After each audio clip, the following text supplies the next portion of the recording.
5 times 5 is? 25. Yeah.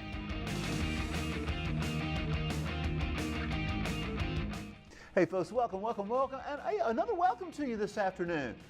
I want to know you found Mathline. I'm Ernie Roberts. I am your host for this afternoon's session. And this afternoon's session is one of our called specialized segments. It is special. It's a lot of fun. It's going to be, well, a nice topic that we're going to develop, and we're going to get you through some problems and some practice and some good things, and hopefully some good skills that you will master by the end of the show. How's that? Hang around and see if you learn a few things right. Also, this is kind of a test prep problem situations that we come up against here. So we're going to put a few of those ideas out in your head. All sorts of good things, but you know what you need to do? Get a pencil, get some paper, and let's do some math, and let's find out what's the topic of the day today. Shape of triangles. Now I'm already kind of perplexed by that title. Are you all out there? Everybody listen to me? The shape of triangles, because everybody said, well, there's 3 sides, Ernie, there's 3 angles. But you know what? They can look in so many different styles. They could be equilateral, they could be isosceles, they could be scalene, they could also be sort of an angle situation, acute, obtuse, right. And you know, there's sometimes you can just throw 3 segments together, they don't necessarily even make a triangle. So we're going to look and see what goes on with our shape of triangles today.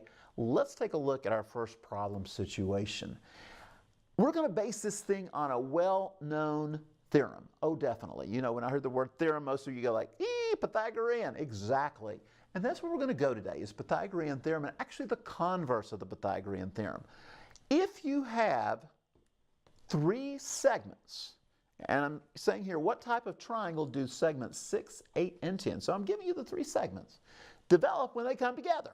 Now we're going to piece them end to end, and we want to know what kind of triangle they are going to create. All right? Now obviously it's scalene, right? Because all 3 sides, 6, 8, 10, they're all different. So that makes it scalene in that part. But what about the angles? How do we use that Pythagorean theorem? Which, by the way, if it's a right triangle already, Pythagorean theorem would get us that 3rd side. But you know what? Here we're given the 3 sides, and I'm going to ask you, is it a right triangle? Now, let's just think a minute before we go through this problem.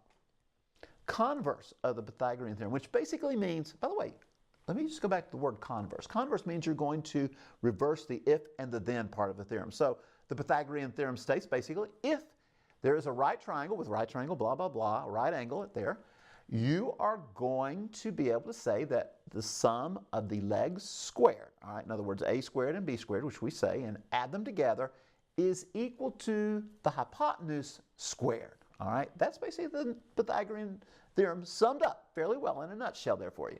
But what happens in reverse? What if we have a triangle that we don't know anything about the angles and such, and it says we have 3 sides like we've got here? Well, the converse says if the relationship a squared plus b squared, when you're talking about the 2 smaller sides, that only works with the 2 smaller sides, all right, is equal to the larger side squared, then you have a right triangle. Now you say, well, Ernie, what happens if you don't get that to be true? Well, you don't have a right triangle. But there are 2 options, so we're going to have to test those out also. Testing whether it's obtuse or whether it's acute. So since I've rambled on enough, some of you have already said, I've tested this one, I figured it out. So let's get an answer on it. Let's take a look at our 2 smaller ones. In this case, are 6 and 8. 10 is going to be our longer segment, all right? So if there's going to be a hypotenuse, that's going to be the 10, all right? These will be the legs, if this will work.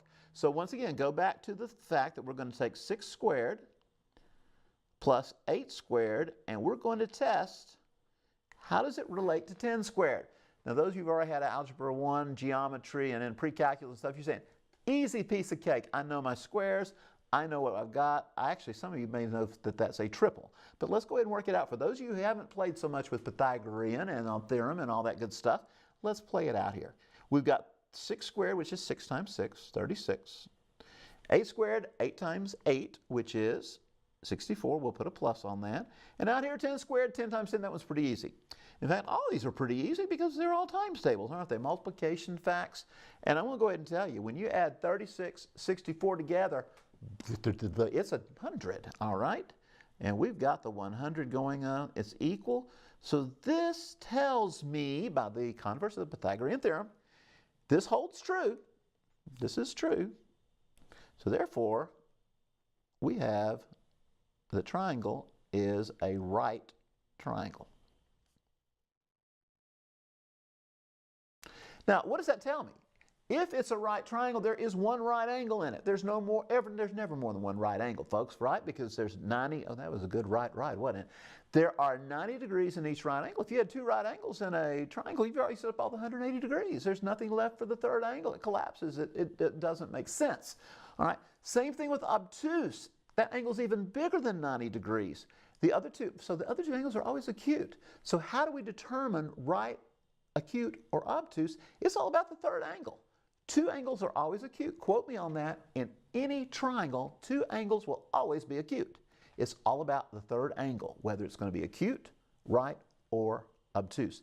This time, because that holds true, we have a right angle, so it looks something like, good old right triangle. Now our little symbol, that's our symbol for triangles, by the way, that we use in geometry, whether it's right, obtuse, or whatever.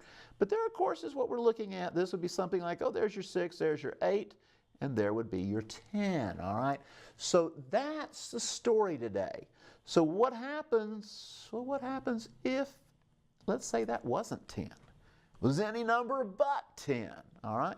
So that's what our next level is going to be about. So get that paper ready. Maybe draw another picture of our right triangle here. Let's see what we've got going here at this point, all right? We've got a type of triangle, do the segment 6, 8, and, oh my goodness, 12. Now I want you to notice something. You know and I know, if this is 6 and this is 8, this has got to be 10. I'm using this as a benchmark figure, so to speak, all right? It's going to be our right triangle. We know 6, 8, 10 does that. Now, what have I done here? I say I'm going to keep 6 and 8. They have to stay connected. And then I'm going to put 12 here. So look where we are here. We have gone from this point to this point to say this is 10 units, so to speak, whatever 10 units is in this case. Could be centimeters, could be inches, feet, whatever it represents, all right? But what's happening now? We're going to put 12 here. So, my friends, we're going to increase this. We're going to increase this thing some. And if this is going to increase and still stay connected as a triangle, guess what? This angle is going to have to open up. It's going to have to widen. The 6 maybe has to go this way. The 8 may go down that way. But we've got to have stretch. It's kind of like a rubber band. It's going to pull. So you've got to pull it apart. That's the idea. So let's see if we can redraw this thing pulled apart a little bit. We're going to try to make this happen. I'm getting a few ticks there, so I'm going to angle that somewhat. I'm going to put it out to there. Then I'm going to measure this little guy here. We got to keep the same length. 6 and 8 are the same length, so that's what I'm doing here. If some of you are wondering, what is he doing? Now, the track of talking to you about that, I got to remember what we're doing too. All right, we're going to put it all the way out to there. And now we'll connect that, and I hope you can see what I'm showing you here is that this is still the same length of 6, it's just angling out.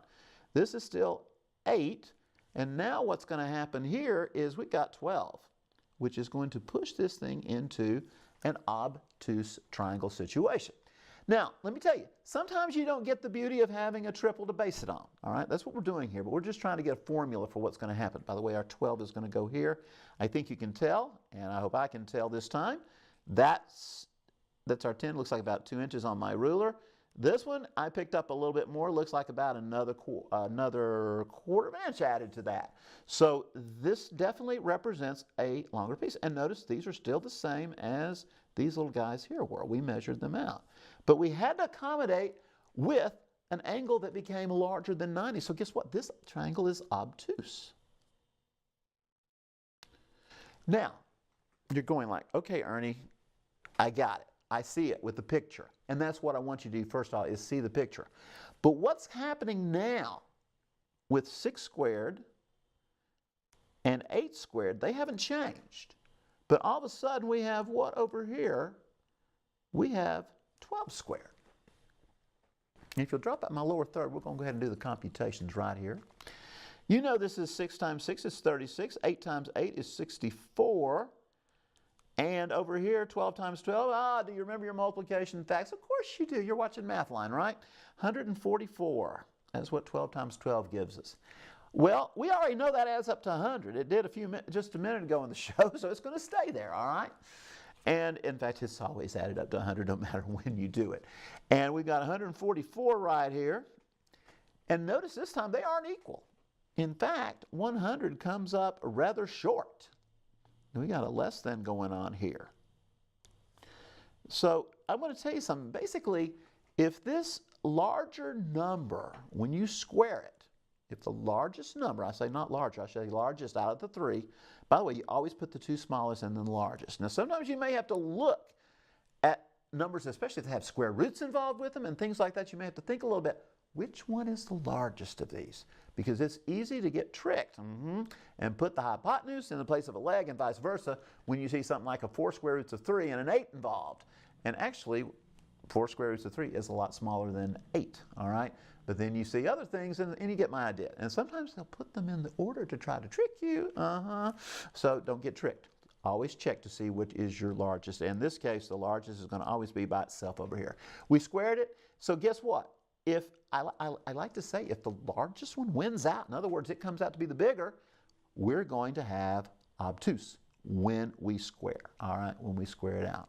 Now, like I said, sometimes you may have like, oh goodness, you may have 5 and 7 here. That's not a right triangle situation, all right? There's no 5, 7, something that gives you a benchmark with the right triangle situation. So you just go to this formula and you kick right on through. So you take the two small ones, square them, add them, and you check, all right, based on that. That's how you get to an obtuse triangle. So that's the shape of your triangle right there. Now, let's come back to another one here. Let's see. You probably said, well, Ernie, what about an acute? Why not? Let's do an acute. Let's do an acute one right here. And I have thrown you another right triangle. In fact, that's the same one I had a minute ago. It's just changed colors. So we're going to put 6, 8, and we're going to keep the 10. Now, remember what we did last time? We stretched it because we needed 12 instead of that. What's going to happen if we take away something from 10 and we still keep the 6 and the 8? Do you see it? It's going to come in a little bit shorter, right? Which is going to make this right angle not stretch out, but it's going to actually shrink a little bit. It's going to go to become less than 90. How much? We don't know, all right? With the 9, we could probably figure it out. But we do know, again, that it's going to shrink a little bit. So let's pull it in. And by the way, if it shrinks in and this thing becomes less than 90, and these are still going to be less than 90, you know what? You got it. It's going to be acute. So let's quickly draw this one out. I've got basically about the same size it looks like here. We'll put it there and we'll turn it in this way this time. A little bit on an angle. And let's see, we got this guy looking as about right there. Let's see what it was again. 1.5 looks like. And then we're going to look at our last little segment here and see what happens with it. There we go. Here we had a unit of 10, it looks like about 1 3/4. Here we have a unit that is about little under, about maybe 1 5/8, a little bit shorter. So again, that shows us that this has to be an acute angle.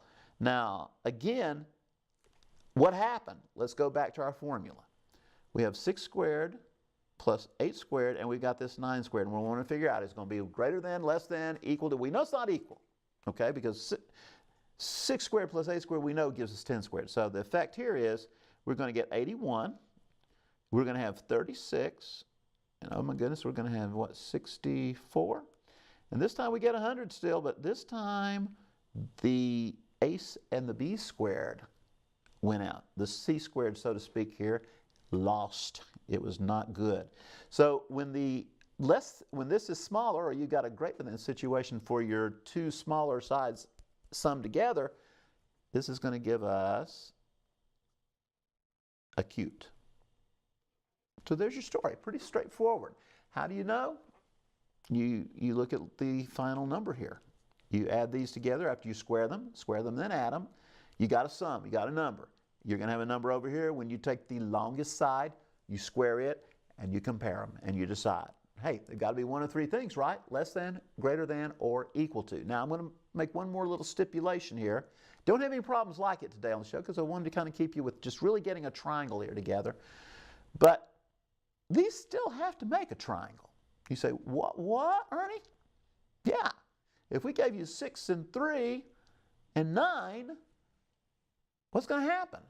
6 and 3 are going to add up, make the, oh my goodness, they're the same length as 9. You know what that says? That tells me if the triangle collapses, there is no triangle there, all right? And if that were 6 and 2, it definitely wouldn't work, all right? That's called the triangle inequality. We'll spend another day on that, another show, another lesson probably sometime in the near future. But that's an interesting concept too. Not just any 3 pieces are going to make a triangle. But when they do make a triangle, they ought to be one of 3 things. They're either acute, obtuse, or right. So why don't we do it? Let's look at a problem that may not have, oh my goodness, may not have us ready to go with a nice little low triple, okay? Or a nice little Pythagorean moment. So let's take a look at this one, 10, 10, and 18. First of all, what type of triangle? It is isosceles, all right? And that'll work. Hey, we could throw it equilateral at you, but if you knew it's equilateral, there's no point in, you know, it's all 60 degrees, right? So there's no point in figuring it out. But let's take this one and use our little business here. Let's say we've got this a squared, and we got this b squared, and we've got a c squared that we want to test out, all right? So we're going to let, again, smaller numbers. This is going to be our a, this is going to be our b, and there's going to be your c. This one's pretty easy because I gave you good numbers, right? Everybody knows that. Yeah. We got 10 squared. We got 10 squared. And again, as I say many times, 10 times 10 is 100, not 20, but 100. And that's going to give us 100. We'll get that in a minute. What's that 18 squared over there? Y'all know your perfect squares. If you don't, I guess hit the calculator. But 18 squared is going to give us 324. That's a pretty big rocking number. Over here we've got 100. And we got 100. Which basically tells me, you know what that tells me? It tells me we are going to be in a less than situation. Why? Because that's 200. 324 all the way back up here. We don't worry about that. That's what we started with. And what does this tell us? You got it. It's obtuse. And it's not only just obtuse, but it's what? Obtuse isosceles. Is it a triangle? Remember I said if the two smaller lengths have to add up to be greater than that third one. And we're not squaring, we're not summing, we're just saying 10 plus 10, which is 20, has to be greater than 18. That determines if you have a triangle. That's the triangle inequality. The other side of the coin is, now we can figure out, yeah, it's actually an obtuse triangle, and looking at the numbers there, of course, it's very easy to see isosceles working for you. So again, mental checking as you go along. And this isn't hard, is it? If you can square numbers, you can do this till the cows come home, so to speak, all right? Speaking of which, you know, I mentioned radicals. Here they are. And you're going, ah. I made it easy for you. You do know that 3 and 4 and 5, because they're all attached to the same root of 3 there, you know who's the smallest. These two are the smallest. That one is the largest. But what has to happen here is we got to look at the a squared, the b squared, and the c squared of it, and we'll figure out what goes in there, all right? Basically, our c is going to be our larger of the 3 numbers, and these two are the smaller, the a or b, however you want to put them, all right? So here we go. And very important, I'm putting parentheses around here for a reason. If you all try to do this on a calculator, if you try to put that 3 times the square root of 3, by the way, it will do this, and you forget to put parentheses around it, and it says squared, you're not going to get the right answer. And let me tell you why. Because all this squared is going to do is going to take care of the square root part. It's going to skip the 3. That's why you got to put that parenthesis around it. It's everything in there is going to be squared. And we'll check that out in just a second. Now, over here, I've got 4 times the square root of 3, and we're going to square that value also. And you got it. Yeah, we're going to do the same thing with the 5 square roots of 3. And some of you are going, oh, that sounds very scary. It's really very easy. It's very, very easy. First of all, if you square 3, it is easy. That gives you 9. Keep that in the back of your head just a second. That's going to give you 9. If you take the square root of 3 times the square root of 3, you just get 3. You say, no, Ernie, you get 9. You get the square root of 9, which is equal to 3. So you're going, okay, so what do we got here? We have a 9 when we square the 3. We've got the square root of 3 times the set, which just gives us 3. That's a mental math moment, all right? Times 3, and you know what? That's even more mental math moment because we know what 9 times 3 is. We could probably do it in our head, but for right now, we'll write it down. On the next little logic going on here, I've got 4 squared. Oh my goodness, that gives me what, 16? And again, that square root of 3 times the square root of 3. It didn't change, did it? It's still 3. So here we go. 5 squared is 25 quarters, right? Again, square root of 3 times square root of 3, it's going to give us 3. Well, what's 5 quarters? No, we want 3 quarters, right? Because we got a 3 times, let me put it down here, 25 times 3. And what are we going to work with now? How about it? We are going to get 27.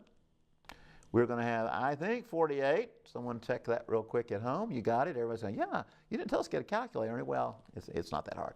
And I think we can all get 3 quarters. That's 75. What happens when we add those together? We do get 75 equaling 75. What happens if it's equal, everybody? Ding, ding, ding, ding, ding. We have fun, right? It's Pythagorean time because that's the converse exactly. That means equals, equals, equals. We have a right triangle there. Now some of you said, that's kind of crazy looking sides. They are. But when you square them out, the Pythagorean theorem holds. And if you'll notice also, they come from a 3, 4, 5 family, and we attach the same radical there. Now, if we attach different radicals, you still play the same game, but you're going to have to check them out, okay, to make sure they still work out. And, you know, there's some things that can kind of get crazy in these things, but since they were all the same radical, worked very nicely there. And the process is still the same. Put a parenthesis around them, then square them, and you'll be fine. And in the end, by the way, I put multiplication because that's what all this stuff is. It's all multiplication. So how we do one more? I think we can get one more in here. Let's slip one more in here. Oh, by the way, that was a scalene triangle, wasn't it? Because all 3 sides were different, but it was definitely right triangle. Let's take a look one more here. We've got one type of triangle with sides 10, 14, and 18. First of all, is it a triangle? Yes, it is, because 10 plus 14 gives us 24, and 24 is greater than our friend 18 over there. Now, playing that out, everybody with me out there, we're going to do the same thing we've been doing. We want to test that little a squaring plus b squaring and see what happens when we throw in c squaring. Is it going to be acute, right, or obtuse? Well, I guess we got to figure it out, don't we? So we put 10 squared in there. We put 14 squared in there. And we do 18 squared, and some of you are like, ooh, lots of squaring going on. Exactly. And that's all you got to be able to do, square, multiply numbers, right? Oh, and add a little bit. And then use your eyeballs from there. So what do we got? 100. We've been doing that 10 squared a lot today, haven't we, folks? 100. 14 times 14. Y'all got that one on the tip of your tongues? I believe it's 196. 196. Y'all good? Y'all looking at me funny out there, aren't you? 18 squared, and some of you are thinking, well, does he really know? Maybe I do. 18 squared is going to give us, we've used that one before, I think, already today, 324. There's our story. Question is, what happens? Well, these are easy to add, aren't they? 296. This is a little bit closer than that 10, 10, 18 one we had, but it still looks like we're going to be what? Our little c squared looks like it's winning out over the a squared plus the b squared part over here with the 2 smaller ones. So that's going to make this one obtuse. It's definitely scalene. 10, 14, and 18. So how about an obtuse scalene? Because once again, we've got this less than relationship going on there. So it's not so bad, is it? Not so bad. Want to try one more? Maybe we can swing one more here. Maybe not, okay? Let me do a little bit of talk with you here. You've been watching us, some of you have been watching us live, some of you are watching us on YouTube, some of us are catching these topics on Facebook. Folks, we want you to like us in a few places there. We want you to check us out Facebook, like us at www.facebook.com/Mathline online. What we do there, we present the problems of the day, the links to those problems of the day that you can link to that take you to our YouTube categories. Also, with Facebook, you can check us out and answer those problems of the day when they're written the day of, and you can check them out. By the way, there's also kind of become a little bit of a thing called Problem of the Week. You can check that out also on the Facebook part. Now, YouTube. Oh, we want you to go to YouTube because some of you are probably watching us right now through YouTube, and we appreciate that, guys. We appreciate that, ladies. Subscribe. You got to subscribe to www.youtube.com and that / of Mathline.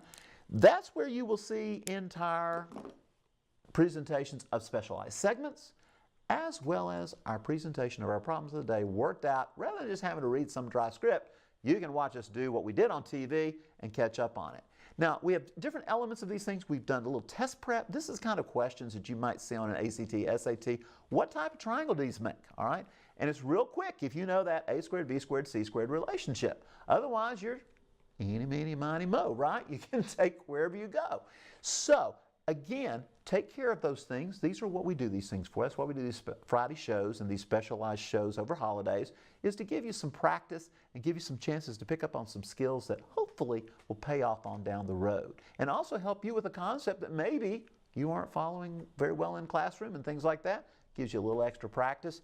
I know some of you don't tune into the whole show, but most of you hopefully do. But some of you tune into where you get the point, I got it, I understand it, and that's what we want. Thanks for tuning in today. We'll be back again next week, as you always know, and we'll be looking for you to tune again with us next time.